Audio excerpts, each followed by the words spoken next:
Night of the Demons is kind of like what you'd get if you were watching a parody horror film within another horror film. It's exactly what you imagine when you think typical horror movie. It's a bunch of horny teens in a haunted mansion. This house is not haunted, it's possessed. What's the difference between possessed and haunted? A haunted house is a house with ghosts in it.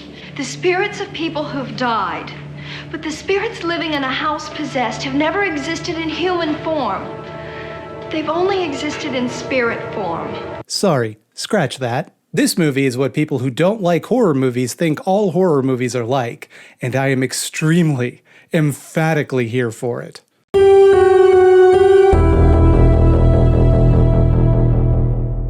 Okay, yeah, sure, everybody. Let's get down to some Halloween content already. Gee whiz! Around this time of year, we like to gently shift our focus away from horror media and towards spooky Halloween media. I don't think I need to explain the difference.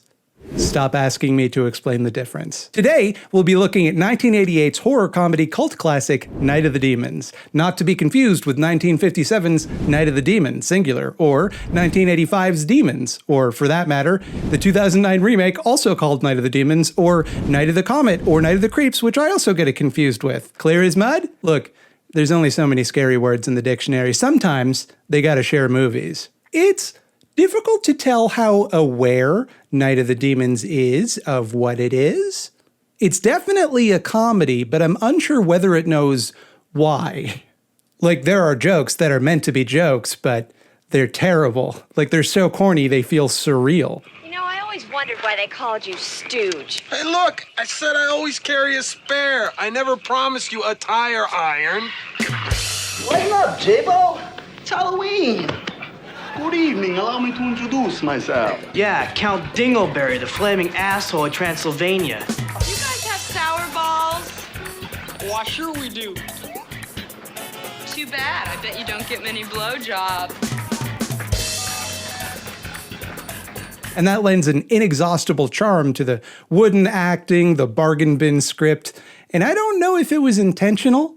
Like, the effects are just fun enough for you to not really care how cheap they look, and somehow, even I was almost put off by the blaring hair metal that plays throughout the movie's runtime. Almost, mind you, almost. A deep, dark part of me is tempted to say it's some sort of Lynchian pastiche of the genre, like Twin Peaks, where the stilted performances are all part of some grand meta-commentary on the genre. But I don't think that's the case, because the movie contains this line. Eat a bowl of fuck! So how about we don't overthink this one? Sometimes a machete is just a machete. What Night of the Demons lacks in traditional sophistication, it makes up for in atmosphere. There's some genuine gothic-ass horror in this one, juxtaposed brilliantly with a cast of flippant, horny teen...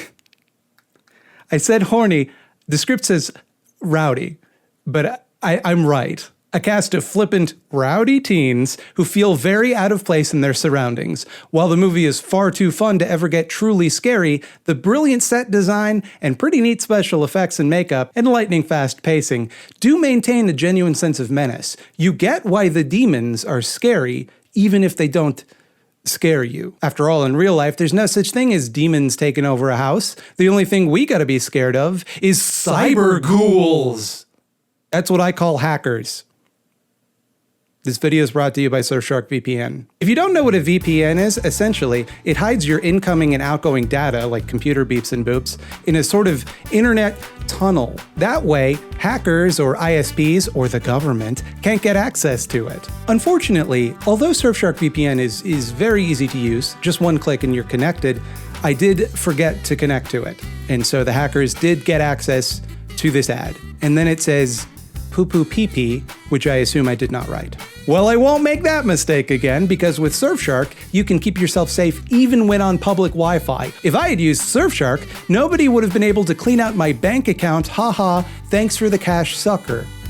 Plus, with CleanWeb, they'll warn you if you're browsing on a malicious website, like the one that seemed like it would just be a normal website for wet puppet aficionados, but then it got my credit card info. I gotta start using Surfshark. After all, it's got plenty of nifty bonus features like blocking annoying cookie pop-ups, which are the bane of my existence, and a kill switch in case you ever lose connection so you know you're always secure. And they don't keep logs or nothing, so they have no idea what I've been searching for, but the hackers do, and here's a screenshot of it. No, don't show that. Please don't show that.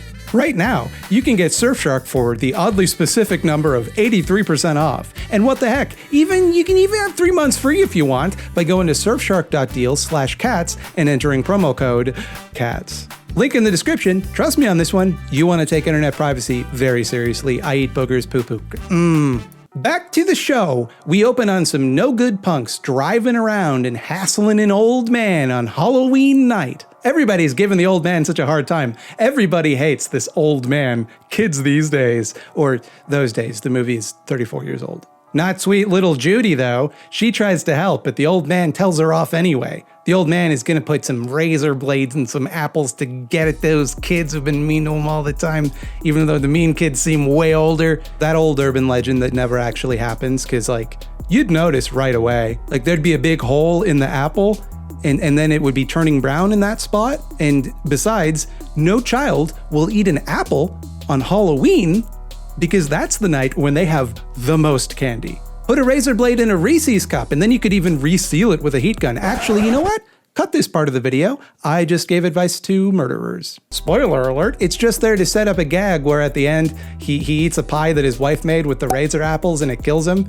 And that makes no sense. How did you not feel the razor blades while eating the pie? Traditionally, apples are cut up to make apple pie, so like, how did your wife not notice that? Did she do it on purpose? Whatever, who cares? It's a dumb, gross effect. It's a lot of fun. Back in the present, Judy goes home and talks on the phone with her boyfriend, Jay, who invites her to a party being thrown by local weirdo Angela Franklin, who neither of them like, in an old abandoned funeral home.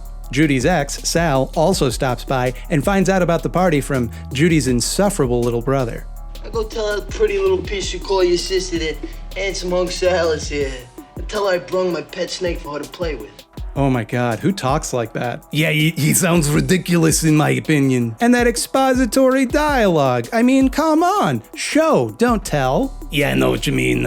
I, Bobby Duke, the Babadook, star of the channel that you thought of when you was high on marijuana edibles one time. I hate clumsy expository dialogue. It's just lazy, you know? You said it, Bobby. Now, I don't have a sister, so I don't know if this is as weird as it feels like to me, but Judy's brother sure talks about her breasts a lot. Wow, but it's just boobies, sis. If you keep on going, you'll have to hire someone just to tie your shoes. Well, you must be Judy's little brother, huh? You're pretty lucky. She's a real nice girl. Yeah, are you dating her for her personality? Because she has big cha-chas. That doesn't feel right, morally or character-wise. Forget those nerds for a minute, because the real star of the show here is Angela. Style icon, mad woman, and all-around inspiration. Look at her. Just feast your eyes on the pinnacle of fashion. No one can look cooler than this. Do not try. Angela uses this movie's horniness to her advantage to steal a bunch of liquor by distracting the clerks with a butt. This is an amount of butt showing that I feel warrants a quick, hey ma'am, sorry to disturb you, but I thought you should know that everyone can see your whole entire ass. But they didn't, so they deserve to get their liquor stolen. Angela's got a secret plan to spook all the dorks she's invited to her party, but her pal and owner of the aforementioned butt, Suzanne, played by legendary Scream Queen Linnea Quigley, wants to meet some cute boys. She doesn't. Not a lot of cute boys at this party. In fact, not a lot of people at this party. Here's the guest list. Like I said before, there's Judy, Jay, Sal, who was not invited, Angela, Suzanne, as well as the cowardly Roger, fan favorite awful dipshit stooge, who's like, if you took Bulk and Skull and combined them into one person without any of the redeeming qualities, except at least he's not a cop. And also, I guess there's Max, Franny, and Helen to pad out the numbers. Max, Franny, and Helen are just meat. Throw them on screen so we can watch them die later. They are not characters. At first, they do typical teen party stuff, listen to music, drink beer, but very quickly their boombox, which was like a machine that you would use to listen to music before everybody had phones, it runs out of batteries because back then, all portable electronics were powered by disposable cells that went in a special compartment in the back, and if the batteries ran out, you couldn't recharge them, you just had to get more Visit your local boomer for more information about this. I must stress, this seems like an awful party. None of the guests like one another, and none of them are particularly likable as individuals, except Angela, fucking obviously. And the whole space feels really uncomfortable. The vibes are off. They spend a long time looking for a bathroom, and like, if you're gonna drink a lot of beer, you're gonna need easy access to pissing. Free party tip from me to you. But this isn't Night of the Safe, Underwhelming Party. That's my screenplay that nobody wants to produce because admittedly there are some structural problems. No, this is Night of the Demons. So there's gonna be some demons crawling around messing with the whole thing. What are you gonna do at a Halloween party if there's no music? Obviously you have a seance. One problem. The whole fucking place is chock-a-block full of the demons, and the demons look like Power Rangers monsters, and some of the party teens get possessed. Wouldn't you know it? The seance is Angela's idea, presumably part of her plan to scare the nerd teens, but later, it seems that she knows, and perhaps always knew, that the supernatural is real in this world, and that there are demons around them, so what was your plan there, Angela? One of the nerdos does speculate earlier in the movie that maybe she's like a witch or something, but that could be just them perhaps being judgy about Angela's ahead of her time pioneering work in goth sciences. Angela is portrayed in the film as being in high school, but she's clearly a university-level goth. PhD-level gothness, to be frank, masters at least, with a major in funeral veils and a minor in shoplifting. What am I talking about? It's unclear how powerful the demons are, or what, if any, rules they obey. It seems like they're almost omnipotent sometime, but we do know that they have one weakness. They can't leave the property due to an underground current of water that they cannot cross over. Judy, come here, will ya? Come here, listen. Water. Yeah, an underground stream. This wall was built right on top of it. A brick wall on top of an underground stream? Well, the wall was built to mark the stream. Supposedly the evil spirits that haunt the land can't cross over running water or something. Boy, good thing one of the teens has such a keen interest in local folklore, or else the movie might have had to find a way to explain that less naturally. Now's about as good a time as any to point out that all of the demon teens, of course, talk like Dr. Claw. Enjoying the view. Next time, Gadget. I promise I'll get you next time. That is not scary. It's just goofy. Think of the demons like Deadites from The Evil Dead. More so than anything else, I don't really know how the demons spread. I don't know why they don't just take over all the teens right away. Sometimes they're just jumping around from teen to teen willy-nilly. Other times, it seems like they spread from kissing. Like this part, where Angela kisses Stooge and then starts biting his lips off, and he, for some reason, doesn't like that? I mean, to each their own, I suppose. That joke might be too horny, I might have to cut that one. Point is, don't stress too much about the demon rules. They can just do whatever spooky stuff they need to do, and they don't kill everybody, I guess, because they're having a good time. They're vibing? This is a better party for demons than for teens, that's for sure. Anyway, you can probably guess what happens after that. Demon teens kill regular teens, turning them into zombie teens. I ain't gonna walk you through all the kills and fun stuff because I don't want to ruin the movie for you, and it really is just a series of kills briefly penetrated by sexual punctuation moving forward. A demon seduces a teen, gets them alone, and it seems like a sex might happen, but instead a murder and/or attempted murder happens. Over and over and over, it's that kind of movie. It follows the slasher formula to a T, introducing some supernatural elements in the mold of Nightmare on Elm Street, which was very clearly an influence.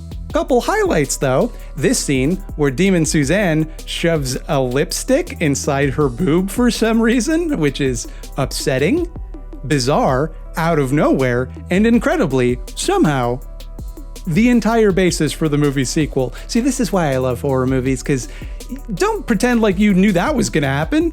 Also, what I think is the one truly effective, kind of understated scare in the whole movie, this scene. Hey, Ange, I'm splitting. Oh, there you are. I was just warming my hands in the fire. This is one of two notable fire stunts in Night of the Demons, and the other one is less elegant. Still, I mean, that's fun. Who doesn't like it when people catch on fire in a movie? Anyone who doesn't isn't gonna watch Night of the Demons, now are they? By now, you have to know whether or not this is your kind of thing, right? It's pure boneheaded fun, executed to cheesy perfection, with some good gags. Don't you like your bloody taint? Delightful gore, And who could forget a pretty unpleasant leering male gaze? Welcome to the bummer part of the video! Night of the Demons treats all of the women in the movie, who are all playing teenage girls no less, as sex objects. This is a movie obsessed with just staring at women's bodies, both the characters didactically and the camera, and by proxy, the audience. In my opinion, that element of the film has not aged well, but that's sadly kind of par for the course for this kind of lowest common denominator slasher in the 80s. It doesn't ruin the movie for me, but why would it? I'm who it was made for, so your mileage may vary on that one. I'd complain also that the women, aside from Angela, don't have particularly strong characterizations, but neither do the men, aside from Stooge, so not really sure we can pin that one on sexism.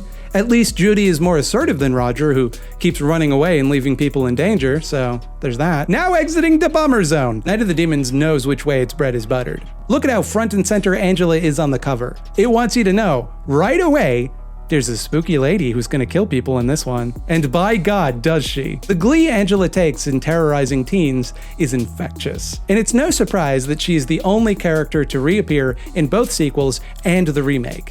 In universe, that doesn't make a lot of sense. She's one of many teens possessed and not even the first, and there's no reason she should be the most notable. But I mean, she's got a really fun character design, and Amelia Kincaid's performance is so off the wall unhinged that, trust me, you will not care.